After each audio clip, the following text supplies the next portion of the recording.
Hi, I'm Wendy Zuckerman and you're listening to Science Versus.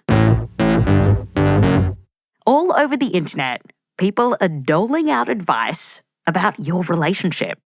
These are the 9 things you need to know about love. You figure, let me try to make it work. You're wasting your time. There's advice about all kinds of relationship things, like people saying if you're in a fight with your partner, here's the things you need to be doing. And it kind of feels like if you don't follow their advice, you'll be breaking up before someone can say, why do you keep restacking the dishwasher? See, psychologists say the strongest predictor of a lasting relationship isn't how well you avoid conflict. It's how well you repair after conflict. If you keep getting into the same dumb fights with your partner, please, I'm begging you to do this. Here's how you can repair any fight in 3 easy steps. I've watched video after video about red flags, signs that this person that maybe you thought was great actually isn't. Have you ever looked back and thought, I really should have seen that red flag sooner? If she's doing these 3 things, bro, she's cut off. If he has a girl best friend, keep your goddamn eye out. You're not being loved, you're being controlled. That's a huge red flag. And while some of what people are saying online seems reasonable enough, some of it kinda seems terrible. So today on the show, rather than getting our relationship advice from some rando on the internet, we're going to get it from scientists. Because there have been these amazing scientific studies that, in some cases, follow couples for years. And using that research, we're going to find out, 1, what is the best way to fight with your partner and how important is this? 2, what are the science-backed red flags in a relationship? And as part of this, we are going to talk a bit about what can happen when a partner becomes controlling or even violent. And 3, if you are in an unsafe relationship, can your partner change? Or will things only get worse? When it comes to relationships, we all want to know if You're wasting your time. And science is going to help us get there. Science Versus is coming up just after the break.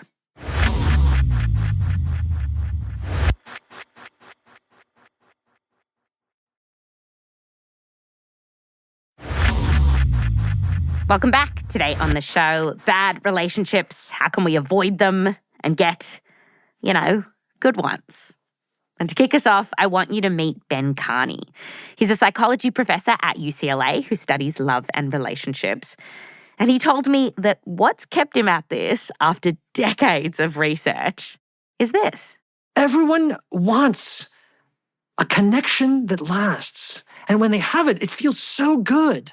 And yet it is so hard to find it and maintain it. People are desperate for a love potion or a trick or a hack. Hence the gazillion videos on social media about it and this podcast. So Ben told me that when it comes to relationships, the stakes are high. Being in an unhappy, stressful relationship doesn't just suck, it's bad for your health. It is exceedingly harmful. There's a ton of data that shows that it is tremendously harmful on a lot of levels to be in a distressing, intimate relationship. It ups your chance of mental health problems like depression. And not just that, scientists have actually hooked couples up to IV lines during fights to take samples of their blood while they're fighting. And they've found that a bad fight ramps up your stress hormones and even messes with your immune system. Other research has found that being in an unhappy relationship increases your chance of dying earlier. So Ben is trying to help us avoid these relationships and to understand how couples can be happy. And to do this, he studies a very particular kind of couple, newlyweds. Those couples are in love. They're feeling optimistic about the future. And if you ask them, what do you think the future holds for you as a couple? They will all say the same thing. And they all do say the same thing because we ask them. They say, we're going to be together forever. It's going to be great. It's going to be great. Exactly. And what we study is what happens next.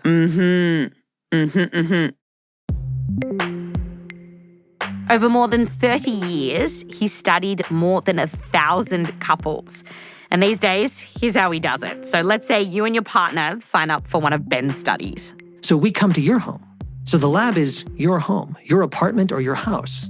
Ben and a colleague will then interview you and your partner separately, and then they'll pop you together again, set up a video camera on a little tripod, and from here, it's basically Jerry Springer meets Nerdville. So he'll tell you, we're going to ask you to talk to each other about a topic that you disagree about. Can you come up with a topic that the two of you don't see eye to eye on? And of course they can. Even newlyweds can. There's something we disagree about. And we say, great, then we're going to leave the room. We're going to push play, leave the room. You guys talk for 8 minutes, and then we'll come back. And what are the things people tend to be fighting about? All right, guess. Money. Yeah, nice work. That's the top 3. Is that top 3? Family. Yeah, that's also the top 3. In-laws, especially newlyweds, right? Because they're learning, they're having to deal with each other's families for the first time. So in-laws are a big issue for newlyweds. And the other one And then can I guess, is the other one chores around the house? 100%. Chores, yes. Household chores, for sure. After 8 minutes of fighting, Ben will then take the video back to his lab and him and his colleagues will analyze it. And basically, they're looking to see, as this fight is unfolding, are people compromising? Are they blaming? Are they criticizing? Are they withdrawn? Are they engaged? Are they affectionate? And then we come back in 6 or 9 months and we do it all again. And then again, and then again and again and again for years. And we see how the relationship evolves. Through Ben's work and other researchers who do similar stuff, we've found some clues as to what makes a great, healthy fight and one that's not so much like that. So one sign that the fight that you're in is not a particularly healthy one is if you're trying to convince your partner that you are right. And this might sound a bit like, you don't need to wash the dishes before they go in the dishwasher because you're just wasting water. Or perhaps, we should send our kids to public school. That's obviously the morally correct thing to do. In other words, what I want is the right thing to want. And what you want is the wrong thing to want. So if I can just explain to you why you're wanting what you want is wrong, then you'll realize that we should both want what I want and I'll get what I want. And that is a sort of a pitfall that it's easy to fall into. Even loving couples can fall into this. A good fight isn't about who's right, but it's about making things better for both partners. Which means another thing that Ben is looking for is, are you thinking about you and your partner as a team with a problem that you've got to solve together? Or not so much? The pitfall is that the problem is between us, or worse, the problem is you. So if I say, this is a problem, and you know what? You need to solve it. You need to shape up. Here's another clue. Asking curious questions is a way of bringing my partner in. It's a clue that I want to be on the same page with you. So asking you a question, well, what does being clean mean to you? Or, what kind of sex life would be ideal for you? Or why is your father so annoying? Okay, well, now we're getting to, there's another kind of question, which implies its own answer. That is not a question that pulls your partner in, but actually shuts your partner down. Oh, I know. It's so tempting. I was curious. Did you really believe that was reasonable? That is not a question that has a real answer to it. Why are you such an idiot? Yeah, exactly. That's not a curious question. But asking curious questions brings your partner in. Aha. And Ben says that having a good fight, it's really important. In one of his studies of more than 400 couples, he found that those who fought well were more likely to say that they were more satisfied in their relationship and more trusting of their partner. Ben's team has also found that bad fights, where, say, couples aren't listening to each other, are particularly hard on the relationship when people are already really stressed out. You don't care what your partner does every minute, but when you've had a bad day and you come home and you're looking to your partner for support, that behavior matters. But online, you might have seen a lot of videos where it feels like fighting well almost reaches this mythic status. That once you master this skill, it's basically your ticket to living happily ever after.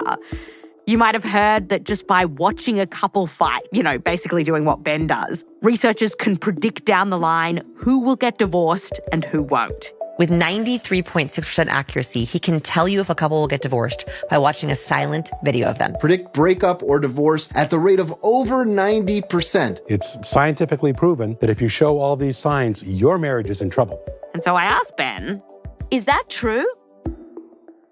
No, that's just not true. It's not even close to true. The data on that is shockingly complicated and surprisingly weak. I know.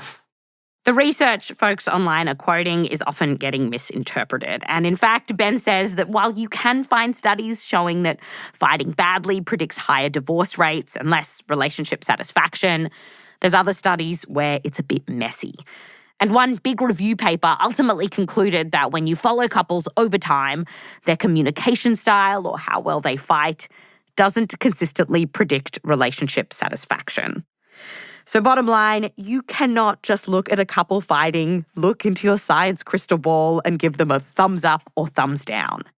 Here's Ben.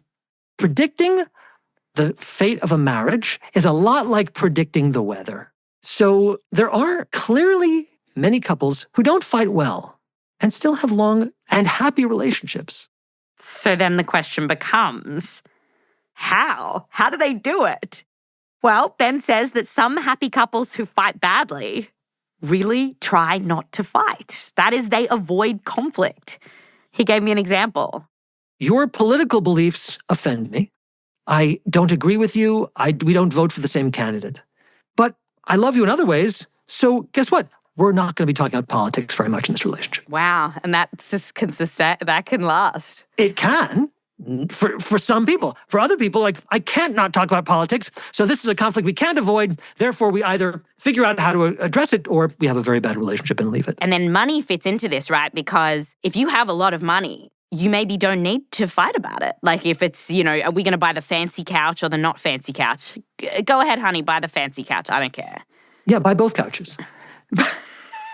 You're absolutely right. The same conflict over spending maybe has a lot higher stakes. If we're not deciding which couch to buy, we're deciding which bill to pay and which bill to not pay. Now, the stakes are higher. This is a conflict we must resolve. And if we can't resolve it, we're in trouble. And this is one reason why Ben says couples in lower income situations have higher rates of divorce. On the flip side, Ben's research has found that when certain states in the US raised the minimum wage, the divorce rate dropped by around 10%. 10% lower, which isn't nothing. That's not nothing. That's not nothing at all. That's real. Here's where we're at.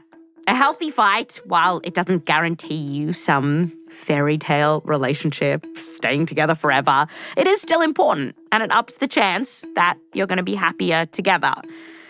And a healthy fight is one where you're not fighting about who's right. You're thinking of each other as a team, and you're both curious about what you need. After the break, red flags. How to tell early on in a relationship when things might get bad. You want to know about these. Trust me. And it's all coming up just after the break.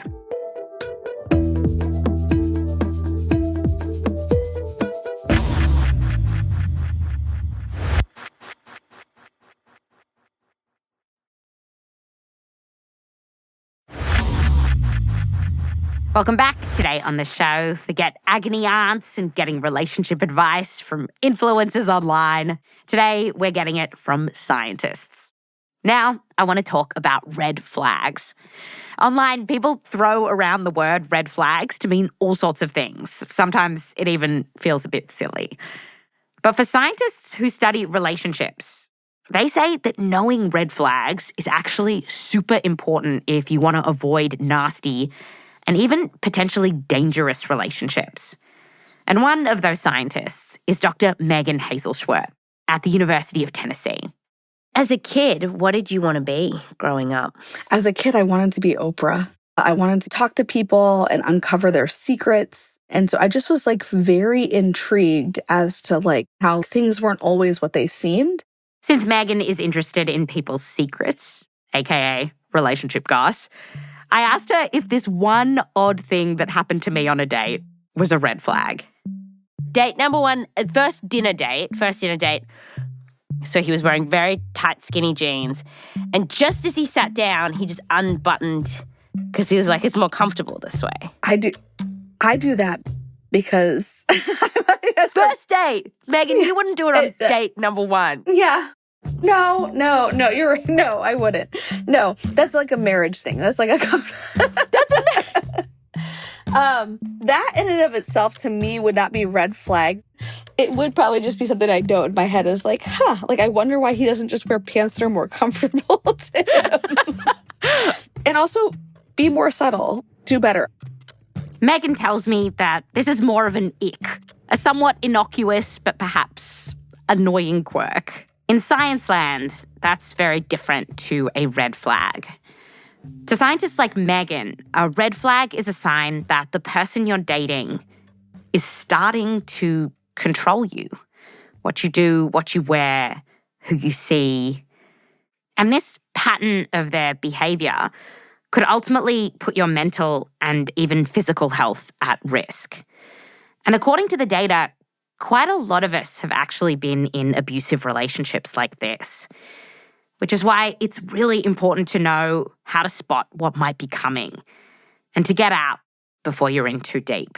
So the further we get in, the harder it is to get out. One thing to think of is like, okay, if you went on a first date with someone and they slapped you on the first date, the overwhelming majority of people would be like, yeah, peace out. We're done. That's it. Yeah. If they were to have some irrational, angry outburst on the first date, most people would be like, oh, no. But the challenge is oftentimes these red flags kind of build, and they're kind of like these little subtle flags. And by the time maybe you're a couple months in, maybe you really like being in a relationship. Maybe you really are feeling like this pinch that you want to get married. All your friends around you are getting married. Or maybe you fall in love with them. And so the further along you get, the more likely you are to excuse what you can later look back on as red flags. And from social media, it can feel like it's really easy to spot these red flags. Just look for this one thing. But Dr. Elizabeth McLindon at the University of Melbourne in Australia says that often it's actually quite tricky to know what you're looking for here. It's hard to spot these things sometimes. The myth to dispel is that people who use abuse in relationships look like monsters and act like monsters all of the time. The problem is that they're often really charming and lovely, and they have really great ways of making up when you confront them about something. And so that's what makes it really hard. And I wanted you to meet Elizabeth and Megan because they've done 2 different studies to try to work out exactly what these red flags are. And they both found very similar things. It's things that other researchers in this space have found too. It almost feels like some universal playbook that I really wish anyone venturing into a relationship would be warned about. Also, as we're getting deeper into this episode, we are going to be talking more explicitly about abusive relationships. So please just take care when you're listening. Okay, let's start with what Megan did in her study. She drove out to a township in the Midwest. It gives off a vibe of just quaint, pleasant, beautiful. White picket fences, and just very pristine and comfortable wealth. It's big homes, and it feels very nice. It doesn't feel like domestic violence. But it didn't take long for Megan to find it. She interviewed almost a dozen women. Many were professionals, so think CEOs, attorneys, doctors, who had been or still were in awful relationships. And what they went through was relentless. Sometimes their partners would explode with anger, calling them names, cursing at them. Some had been kicked, choked, pushed downstairs. And even though the women were in some cases making good money, their partners often controlled the finances. One woman said she had to get approval to do anything. Quote, I couldn't dress myself. I couldn't spend any money on me. This pattern of behavior is what's known as coercive control. And so these relationships, none of them were violent until, for these women, it was all at the honeymoon or... Whoa, at the honeymoon, jeez. Yes, or during pregnancy, so like later into the relationship. But as Megan talked to these women for hours, asking them what happened at the start, she could see that in each of these relationships, there were red flags, if you knew what to look for. With Elizabeth's study, which was published just this year, she asked more than 800 women who had been in abusive relationships, mostly with men, but some with women, to put on a timeline various kinds of behaviours so that she could then see what happened first. It's one of the largest studies to ever do this kind of thing. And here's what these and other researchers have found. So Megan saw that one of the first things that partners would do is move the relationship fast. This is sometimes called love bombing. And Megan says that they might say things like, I just want to spend all my time with you. I love you. I just want to move faster. I just want to move faster. Like I want to eat you up. Like I want all my time with you. And so like that really fast, like where if people around you are like, this is really moving fast, that's a warning sign of kind of like, why are we trying to move so fast? Now, it can be totally normal when you're excited about someone and falling in love with them to want to spend a lot of time with them. That's not the problem here. The problem can be what happens next. During all this love bombing, while you're spending all this time with your new person, you can start to get isolated from your family and your friends, which Elizabeth saw as the first red flag on her timeline: isolation, where your new partner is making it harder and harder for you to see other people in your life. So your partner making little comments about, I don't really love it when you see this person, or, can we not see your family today? Can you not go to that family lunch? It'd be really nice if we could spend some time together. The next big thing that people put on their timeline, their partner started to control them, directing not only who they saw, where they went, but also things more subtle than that. I don't think that dress really suits you. I think it's a bit slutty. Or I really like it if you wear clothes like this, or if you speak like that, or you're going to meet my family on the weekend, can you do this or that? And it's funny because some of that stuff, it kind of feels okay, right? I mean, just saying a dress doesn't suit you, or even, can you try not to swear in front of my family? And so I thought I'd throw out another weird example from my past. And I asked Elizabeth if this was in the red flag ballpark. I was going to go to the beach with my now ex, and he lived close to the beach, and I forgot my bathers, and I was like, whatever, I'll just go in my undies, who cares? And he said, no, don't do that. And it felt like he was, rather than jealous, embarrassed for me. You can't go to your undies to the beach. And then I went to the beach with my undies and he stayed at home and sulked. What is that? Well, it's tricky because in and of itself, if that was the only thing that your partner did in that early phase of a relationship that made you feel like your choices were a bit dumb, then that would be fine. That wouldn't be abusive. But if that behaviour came and you were often being told, no, that's not a good idea, like, what are you thinking? That's such a silly idea. I'm embarrassed for you. People are going to think you're a bit of an idiot. If that's happening quite a bit, then that's something to pay attention to. Elizabeth told me that what you're really looking for with these red flags is you're asking yourself, do you feel like you're doing something wrong? But really, when you think about it, you're not. Another question is, do you feel like your partner is making a suggestion that you can more or less brush off and it's no big deal? Or that there are these rules that if you don't follow them, there will be consequences. So it's really not about one weird thing that your partner did. It's this pattern of behaviour where your independence is getting whittled away. On the timeline in Elizabeth's study, folks said that verbal abuse tended to come next, which included getting insulted, maybe humiliated in front of other people. And after that, folks started to feel like they were getting monitored. Maybe their phone was being tracked, or they were kind of harangued when they got home. Who did you see? You said that you were going down to the shops, but you were gone for 3 hours. That doesn't seem like you were at the shops. Another study surveyed hundreds of people who were early in their relationships about their partners. And they found that if they said yes to sentences like this, my partner questioned me about where I had been or who I was with, but also my partner disregarded my reasoning or logic because it did not agree with theirs. My partner resented being questioned about how they treat me.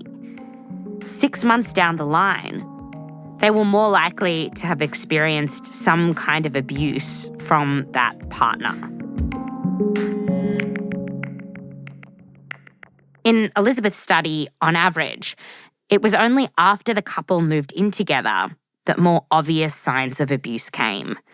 First being threatened, and then, if it happened at all, physical abuse, starting with maybe pushing and shoving, but then escalating into things like punching.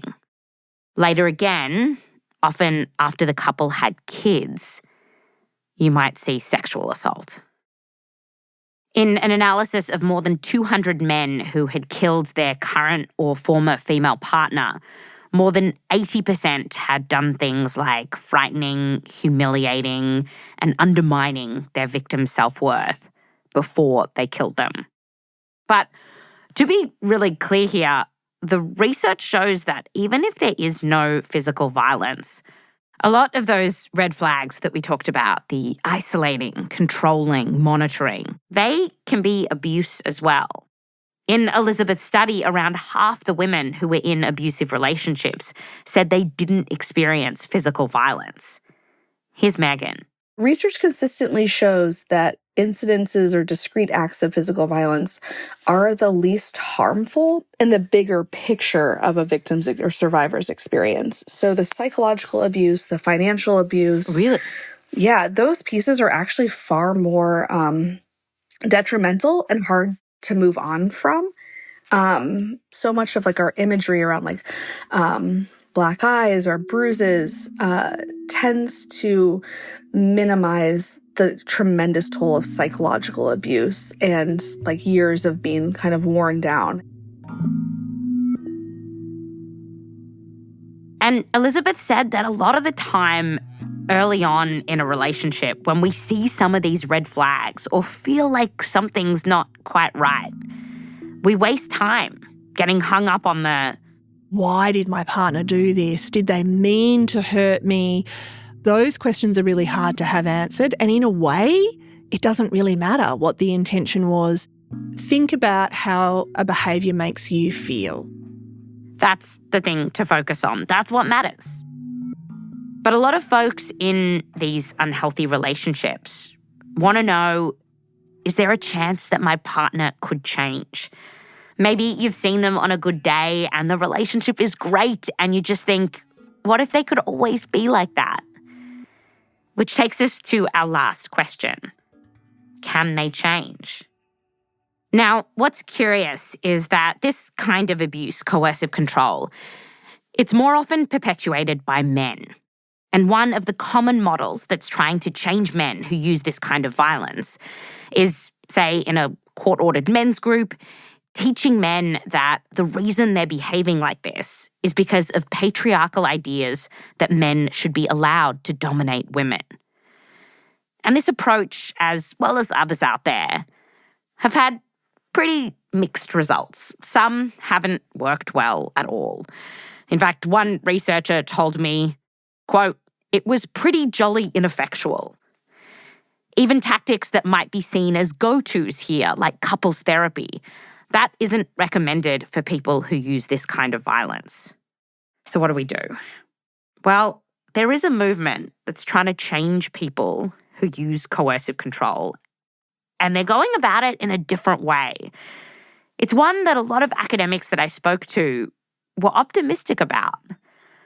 And for this, I want you to meet our last guest for today. He's not a scientist. He was a barber from New Zealand, and his name is Matt Brown. And his whole journey started when he went with his dad to get his first haircut at a barber shop. And his dad told the barber, just give him a plain boy's haircut. But the barber told Matt. Yeah, the barber whispered to me, what do you want? And I said, can you please make me look like The Rock? And what did The Rock look like back then? Well, he had these big sideburns, and when he was wrestling in the WWF, it was back then. And so I remember walking out of that shop just feeling so cool. I thought I was the man, I couldn't stop looking in the mirror. When I got home, I keep looking at myself, just looking at my clean, crisp sideburns. He felt like $1 million. And that was a feeling that Matt didn't have a lot of growing up. At home, things were tough. He told me about his earliest memory of Christmas. My first Christmas, I'll never forget my father picking up our Christmas tree and using it as a weapon to then go and beat up my dear mother. And us boys, I would have been 3 or 4. And I remember I just jumped on top of Mum. And my older brothers too were, trying to stop Dad's anger. His dad was incredibly abusive. Sometimes Matt and his brothers got hit, but mostly his dad's anger was directed at his mum. Waking up at 3 o'clock in the morning to the screams of her being dragged by her hair down the hallway. But she's a typical Pacific Samoan island woman, very private. She would always say to me, son, why do you always want to tell the sad stories of our family? Tell the happy stories. And I remember this one time I responded to her and I said, which ones, Mum? And I was just met with silence. Matt moved out of home when he was 15, and eventually he became a barber, starting off in this tiny shed where he could just fit him and a client. But he built up his business and eventually got a bunch of attention online. He went viral for this sick haircut he did on his housemate. It's a portrait of Tupac. It's awesome. But meanwhile, Matt had this idea that while cutting men's hair, he'd open up about his childhood and he'd ask them questions. And he wondered if maybe men would start opening up to him too. And they did. Some clients really appreciated just talking to Matt. And often men would always say, bro, you're not the best barber. I would have to argue with that. I have done some amazing haircuts, but I really come in here for the conversation. You're a cheap therapist, but just someone to listen to. But it was beautiful, and it became this little hub of men really just opening up. Do you remember some of the first few times that someone started talking about using violence in a relationship? Did that come up? Yeah, all the time. All the time, all the time. And some men have disclosed to me over the year that they've laid hands on their partners, have perpetrated similar violence to what I enjoyed and experienced, but they didn't want to be these men. Men are not monsters whom society paints us to be. I've never met a man who has woken up and wants to terrorize his partner and children. Matt read more and more about why people can be abusive to their partners. Turns out it's not just the patriarchy. He wrote a book that's been given to thousands of men in prisons across New Zealand. He did a TEDx talk called The Barbershop Where Men Go to Heal. And now he does talks at prisons and schools and community centres. He's been all over the world. Meanwhile, Matt is still asking men questions. Why are you perpetrating violence? What triggers you? What's lying beneath all those feelings? So how many men do you think you've talked to about domestic violence, family violence? Thousands. Thousands. And Matt, as well as a bunch of scientists, are hoping that by going deeper into understanding what is going on in someone's head when they control their partners, we'll be able to help them change their behaviour. And what Matt has seen over and over again, and studies find this too, is that one risk factor for becoming abusive is growing up in a violent house or being abused yourself. A review paper including hundreds of men who had been violent in their relationships found that roughly 60% of them said they grew up in violent homes, which was a lot higher than those who weren't violent. It's what you've seen growing up. You know, a lot of the men that I've sat with in prison who have done some of the most heinous crimes in our society, when I listen to their stories, I realize and I can recognize that they too were once upon a time a victim themselves. While Matt says that's no excuse for violence, researchers have told me that growing up in this environment teaches you that love and violence can coexist. For men, if their fathers were abusive and mum appeared submissive, that can really screw around with how you think men and women should be in the world, and that as a man, you need to be powerful, aggressive, and controlling. Matt says that for a lot of the men that he's spoken to, as they were growing up and watching that violence, they interpreted it in really different ways, which he sees in his family too. Well, and that's the thing, you know, you grow up in a household of 5 boys, all of us have reacted different. You know, some of us have perpetrated violence. Some of us ended up incarcerated. I'm fortunate that I've never, perpetrated violence, physical violence on my partner, my wife, or anyone. But I have definitely, thrown out colourful language, And so how can you not? How can you not when you grow up watching and witnessing violence every day? And there are other risk factors here too. A National Academy of Sciences report found that if you're surrounded by other folks who are in violent relationships, if you believe in traditional ideas about the role of women and men in society, that increases the chance you'll be an abusive partner. Another review paper found that having a diagnosis of antisocial personality disorder, which is where you can be impulsive and aggressive, that was also a big risk factor here. And Matt told me that often the men that he talks to have no idea how this stuff from their childhood might connect to what they're doing to their partners at home. In fact, there's a lot they're not saying. Because once Matt hears about how they're behaving, he'll tell them. You just controlling, their every move, thought, well-being, really. And so a lot of men, when I finally break it down for them in that plain Jane explanation, they're like, oh, shit. They don't realise what they're doing. Yes. And just how it makes them feel. And for a lot of guys, when I talk to them, it's like, you guys don't like feeling like that. So why would you, do that to the person that you say you love? So what do they think they're doing? They think they're loving. Oh, right. Well, they think they're loving, they're helping. So it's a lot of time when I've worked with men who are doing coercive control, they don't like to feel inadequate. A lot of men don't like to feel useless. Somewhere in their life, there was a powerlessness there, where there was, the people who they trusted or the people in their life who were meant to look after them didn't look after them. So now they've taken their ownership back into their lives and extremely making sure that no one will ever hurt me again. So in order to do that, I have to control the narrative. So then the big question is, does understanding all of this and then teaching it to those who use violence work? Does it help them to become better partners?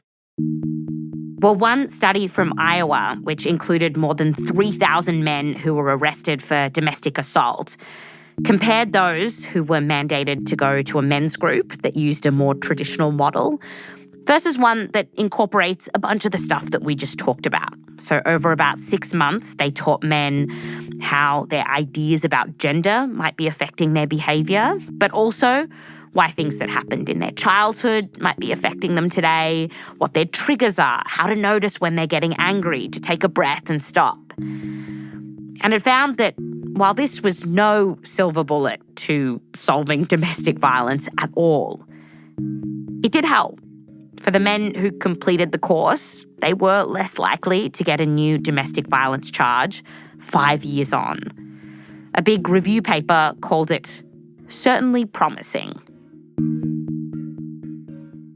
There's also a little bit of research to suggest that if your partner only gets a bit aggressive when a fight gets out of hand and there's no other red flags, there is more of a chance that they can change and get help.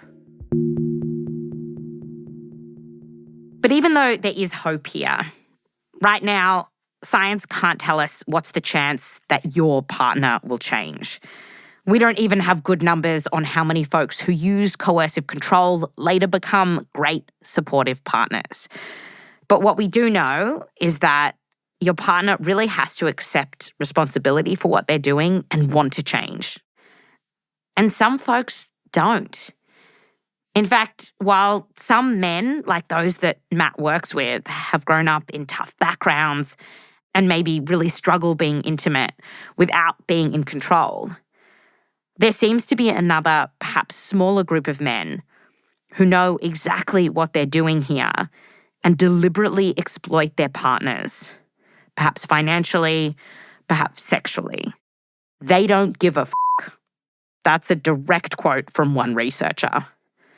And with these folks, they're very hard to change. For Matt, though, he keeps telling the men that he works with this one line over and over. Take responsibility. Yes, your childhood trauma wasn't your fault. What happened to you was not your fault, especially as an innocent child.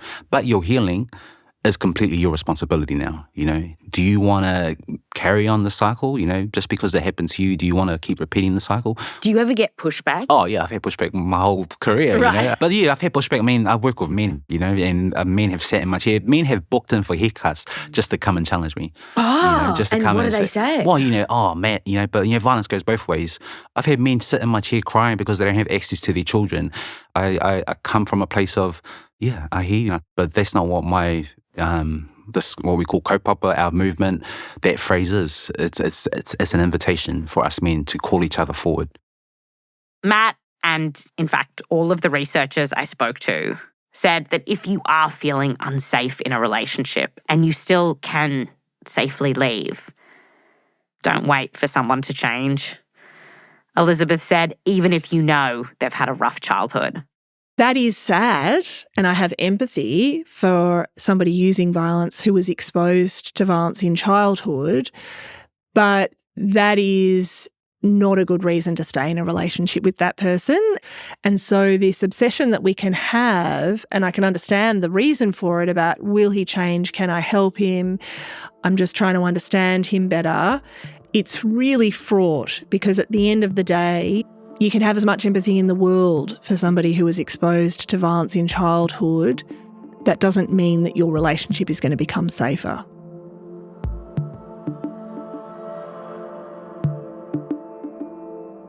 That's Science Versus.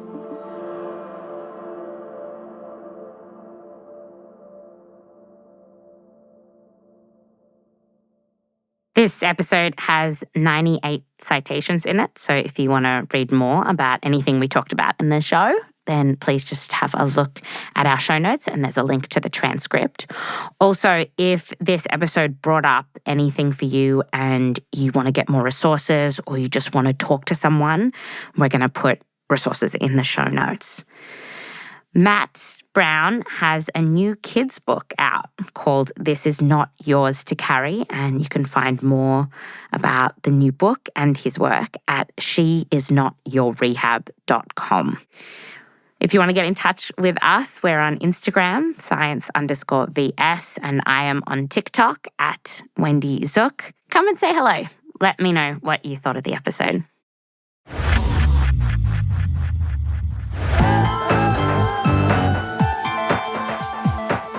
This episode was produced by me, Wendy Zuckerman, with help from Michelle Dang, Meryl Horn, Rose Rimler, and Akedi Foster-Keys.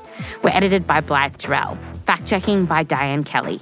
Mix and sound design by Bobby Lord. Music written by Emma Munger, So Wiley, Peter Leonard, Boomy Hidaka, and Bobby Lord. Thanks to our consultants, Maya Sorellis and Jess Hill. A special thanks to all of the researchers, as well as the folks working in the space of domestic violence that we spoke to for this episode, including Dr. Orna Travers, Claire Marshall, Professor Sharon Dorr, Professor Kelsey Hegarty, Dr. Francesca Riotti, Dr. Andrea Meltzer, Professor Amy Rauer, and Dr. Amy Zarling. A big thanks to Joseph Lavelle Wilson and the Zuckerman family. Science Versus is a Spotify Studios original. Listen to us for free on Spotify or wherever you get your podcasts. We are everywhere. If you like what we're doing, give us a 5-star review. It really helps people find the show. And if you are listening on Spotify, you can follow us and tap the bell icon so you get notifications when new episodes come out. I'm Wendy Zuckerman, and I'll fact you next time.